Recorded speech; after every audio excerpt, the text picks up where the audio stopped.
See, I want to remind you, I'm talking about gender inequality. Gender, not female rights. See, I'm going to tell you a little story, and I think this story will be more than enough to show you that men suffer from gender inequality. But the thing is about discrimination against men is that the law supports it. Let us construct in our heads a scenario, and I shall use a girl and I as an example. It's going to give some sense of impact to these events on people's lives, okay? Now, may I remind you, this is a scenario in the United States of America, since the laws I will be talking about are in the US of A's Constitution. Let us suppose that we meet by chance in some gathering place, in some city somewhere, at some time in the future, and we both reside. I'm tall, handsome, muscular, well-dressed, and confident. She's pretty, intelligent, charming, and she gets all my jokes. And nature takes its course. Let's skip in time. About a year later, she decides that, hey, I'm a good catch, the best of her available options, and she would like to be married. She drops hints, and I demur. I like her well enough, but she wants children, and I do not. Not to mention that I'm still considering my options, and I'm unready to enter any sort of lifelong pact. Okay, this is the branch point. This is where we tell the story of what she can legally do if she wanted to, okay? She simply stops taking birth control pills without saying a word to me. This is not a crime because legally, I have no right to know. They are her pills. It is her body. After a couple of attempts, which I did not know were attempts, she becomes pregnant. She may have attempted with other men as well. Let's leave that matter unsolved for the moment. She does not tell me until it starts to show. Her stomach starts growing. This is also perfectly legal. I have no right to know, it's her body. Once I figure things out, I offer to pay half of the termination procedure, and she declines to undergo one. This too is legal. The law allows her the right to choose, and however, I have no such right. I do a little snooping and I discover unused quantities of birth control pills in the bathroom cabinet. You know, they come in those neatly dated little wheel things, and easily I'm able to deduce that exact day when she stopped. I terminate our sexual relationship post-haste. She's angry and she accuses me of putting her in this delicate situation and then abandoning her. And I demur, arguing that she placed herself in the situation, and the negotiations deteriorate. I demand a paternity test, not feeling very trusty at this point, and she refuses. She can do that. She has the legal right. It's her body. I cannot force her to undergo amniocentesis. She gives birth to a daughter, and her name is Zoe, and I'm named on the birth certificate as the father. And simply because my name was the name she said when they asked. I was not even there, okay? Now, I refuse to marry her. I still have that right in most situations. Look up common law marriage, a law that allows a woman to force a man to marry her. So, she legally demands that I provide her with the benefits of marriage. Anyways, a large portion of my income goes to her in something we call child support. In court, I demand a paternity test, and I'm denied one. Because, you see, I offered to pay for an abortion, I acknowledge the child is mine, and my name is on the certificate. And most important of all, the actual court that is ruling over this matter gets a cut of the child support that I pay. I bet you didn't know that. Legally, the money is for Zoe, but checks go to the woman. In her name, she can spend them however she likes with no supervision or oversight whatsoever. I'm still not sure if Zoe's even mine. Now, I'm in a really bad situation, but the story does not end here. The tanking, terrible economy causes budget cuts. My cushy job, comfortable job at an engineer major defense contractor is lost. The only thing I can find to replace it is a job hawking cell phones, one of those mall shops. That's not, however, grounds for reducing my child support payments. The initial amount was determined by my initial income at the time. But legally, the child support is a right belonging to Zoe, and it is determined by Zoe's need. My income is not a factor in the decision of the value. Now, I cannot pay. It's impossible for me. I'm a deadbeat dad, according to society and the newspapers that my photo was published in and the website my picture is posted on. My failure to pay tanks my credit card rating too. The economy loosens up a bit, okay? This is a little bit later. The economy loosens up. That's a good thing. And I reapply to my old firm. They really want to hire me, but they can't. Because with this record of delinquent child support payment, I cannot pass the background check. Now my career is blighted too. Many years have passed, this is the future now, I'm in deep trouble, broke, no career prospects, poor credit, spotty criminal record, failure to pay child support is a misdemeanor in some jurisdictions, depressed, no means or confidence to attract another woman, even if I can ever trust one again, desperate. I managed to find some pretext to visit her, and I steal some of Zoe's hair from the hairbrush in the bedroom, okay? I pay for the lab test out of my meager remaining resources, and it turns out Zoe isn't mine. I take her to court, and I lose. Yes, I lose, because I had already been paying child support. I am the publicly acknowledged father. And if you do not believe this could possibly happen, I sympathize. It's very crazy. But Google Joseph Michael Ocasio and see, and prepare to be shocked. Okay, end of scenario.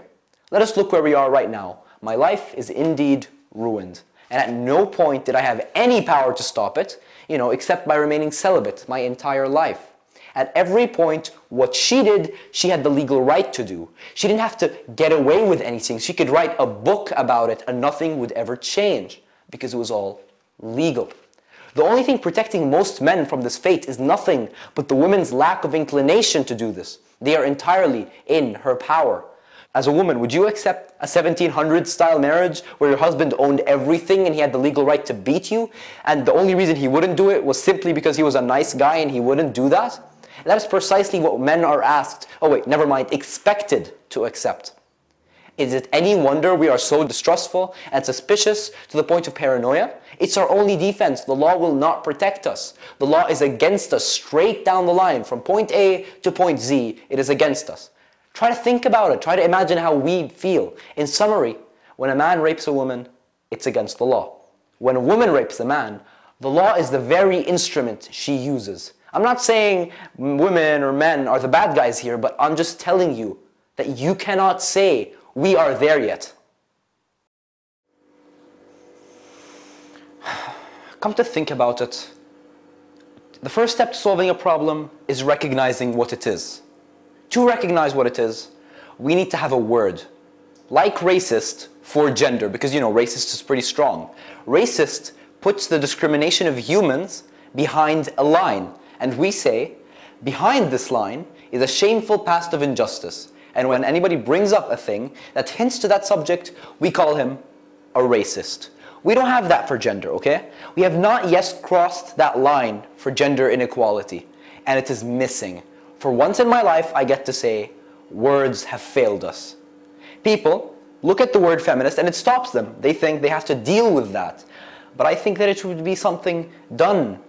Like us as intelligent human beings, being on the wrong side in terms of history, of gender-related oppression, this word that we're going to create, being on the whole of history and all of recorded human history tells you that you are on the wrong side, just like racist. Okay, let's just say the whole chart of achievements, this is the pyramids, and then there's slavery, but they're kind of on the same axis, and there's the Enlightenment, the Renaissance, the Bible,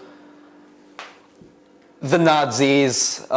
If you're someone who genuinely believes that women deserve mistreatment or are any less than men, then you're somewhere around here. You're the plague. On the entire history chart, you represent the plague. The good news is that you're not Nazis, because Nazis, they had a plan, okay? The plague doesn't have a plan. The plague is just like death, kill, horror. It's one of those, the inflatable sort of car dealership tube guys, okay? I don't know, rats, buboes, everybody dies. It has no purpose. It doesn't get it. It doesn't get it. It doesn't know. It's just pointless and deadly. So I believe that we don't have this word that means we as humanity have went past gender inequality. Now you can argue sexism, but I would say that's a little specific. People feel removed from sexism. You can say, I'm not a sexist, but I'm not a feminist. They think that there's this middle ground, this fuzzy middle ground. There's no fuzzy middle ground. You either believe women are human or you don't. It's that simple. There's no middle ground. And then there's misogynist. Trust me, 60% of the population around us do not even know where the Y goes in this word. Okay, we should probably reach out to these people with education. But most importantly, misogynist implies direct hate, aggressive action towards. Most people won't use it like racist. Most people will say misogynist is a sociopath, an anomaly. Nobody's going to say, I hate women. And frankly, most people don't. As we all know, you don't have to hate someone to destroy them. You just have to not get it. So clearly, I have to come up with this word, okay? We need this word. And honestly, I came up with a lot of good ideas, okay? I'm not gonna lie, really good stuff. And obviously, number one, you know, I like the rhythm and the intent, and this is the word, okay? Pathetic, prehistoric, rage-filled butt clowns. But I like it a lot, but it's a lot to ask of a hashtag. It's pretty long. I mean, it's kind of ridiculous. Okay. Second in line was genderist. Okay, I was alone in my room, and I came up with genderist, and I think, oh, I cracked it. This is amazing.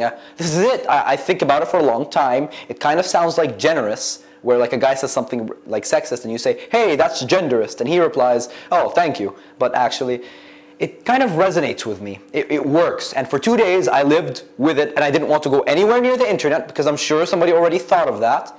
And then I finally do, stupid Urban Dictionary. And of course, other people have thought of it. Many people have thought of it, but I have never heard it. And I still have never heard someone say it in a conversation. So, unless somebody comes up with a better one, and of course, please do, my pitch in this word is genderism. I put my bets on genderism. I want to see this word become the new racist.